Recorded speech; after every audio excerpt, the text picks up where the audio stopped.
Hey, Oromoo akkam jirtanii? Arraan naas akkuma beekamu walaloota akkasii wajjin share godhuudhaaf hin dhufe walaloon kun irra guddaa gartee waa'ee tiriipii hiyya Minnesota irratti hundaa'eeti. And I hope you guys like it and enjoy it as well. In advance gartee wanti kun jokeidha. It's not like one personally or gamtatti namarratti xiyyeeffatee miti. So kana akka beektaniin barbaada. So gama biraatiin gaa'etti dhiyaadhaadha. Haasawaan yeroo isin irraan gubu walaloon kana fakkaatti. Dhufne gaaboo dhufne ajab Minnesota akkuma beekamu baatiin Julaay keessa kan Oromoon dhufee isteeta hundarraa guutu Seen Pool keessa walakkeessa guyyaa moola Somaaleetii erga nyaanne laanchii muummeetti dawwallee aboo jimaa qabda jennee gaafanneeti. Shabeellettiin dhufaan achi nu ballamee otoo eegaa jirruu hagana keessatti waan addaati garree. Tiyyaa takka dhuftee nu cinaa paarkii gootee istoora ol seente dabbaa ajaa'ibaan zirraaf jettee.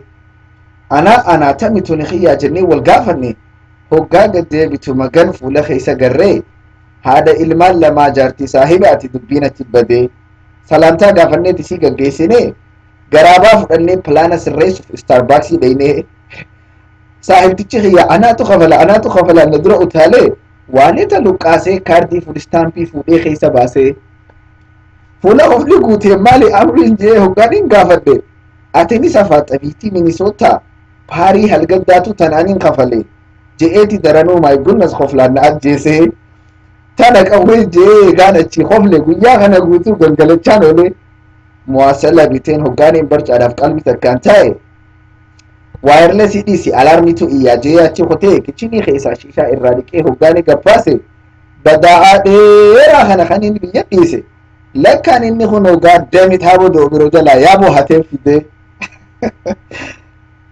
salli min saahibii barcaan irraan taane dirree kubbaa dhaqu ofirraa decide godhee 94 fudhee 80 fiigaa akkaan achi dhaqe akkumaan ol seeniin leencoon golii naqe dirreen abbaafeete caalti jechaan olii saniin taa'ee kan dardarri dhufee dirree kubbaa guute dubri keenya boonaan yaaboo eessa kute jennee yoo gaafannu warra dubbiin dhibe lakkaan isaan kun shishaa fuudhee ture maali amriin je'een ifirraa huuquse garuu takka ammoo taniin jechuu fedhe gamanaaf gamasiin olis yoo laalanii magaalaa lakkuudhaa Oromoodhaa guute tanaaf hin taate Oromoo hundaahuu walitti sassaabee sababuma kanaan hunda wal garsiisee sirbaa fi dhiichisa walli isaanis guute nu bashannansiisaa waarii guutuu bullee tana keessa leenci takkallee xabbase dhiifaman agodha iccitiidhaan baase.